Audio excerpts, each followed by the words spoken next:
எப்பப்பா பழாப்பழ சீசன் தொடங்கினதும் போதும் எவ்வளோ பழாப்பழம், டெய்லி ஒரு பழாப்பழம்.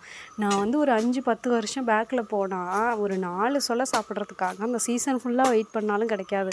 எங்கேயாவது ரோட்டில் விற்கிறாங்க, நான் வாங்கி சாப்பிட்றலான்னா டஸ்ட்லேயும் பொல்யூஷன்லேயும் அப்படியே திறந்து வச்சுருப்பாங்க. அதை வாங்கி சாப்பிடணுமான்னு யோசிச்சுட்டு அவ்வளோ ஆசையாக இருந்தாலும் வேண்டான்னு வச்சுட்டு வந்துடுவேன். ரொம்ப நாளாக அந்த சீசன் ஃபுல்லாகவே வெயிட் பண்ணாலும் எனக்கு பழாப்பழமே கிடைக்காது. ஏங்கி அத்தனை வருஷங்களும் போச்சு. இப்போ 4-5 வருஷமாக பழாப்பழம் போதுங்கிற அளவுக்கு டெய்லி 2-3 பழாப்பழம் வெட்டி சாப்பிட்டு அதை பொரியல் வச்சு நம்ம கேரளா ஸ்டைலில் எல்லாம் பண்ணி சாப்பிட்றோம். ஆனாலும் நான் நினச்சி பார்ப்பேன், எவ்வளோ நாள் நம்ம ஏங்கியிருக்கோம் அப்படின்னு. நீங்கள் சொல்லுவீங்க, நீங்கள் நினைப்பீங்க, பழாப்பழத்துக்கு இவ்வளோ பெரிய கதையா அப்படின்னு. கண்டிப்பாங்க, எனக்கு அவ்வளோ பிடிக்கும். சில பேருக்கு பிரியாணி பிடிக்கும், அது பிடிக்கும், இது பிடிக்கும்னாலும் எனக்கு பழாப்பழம் ரொம்ப பிடிக்கும்.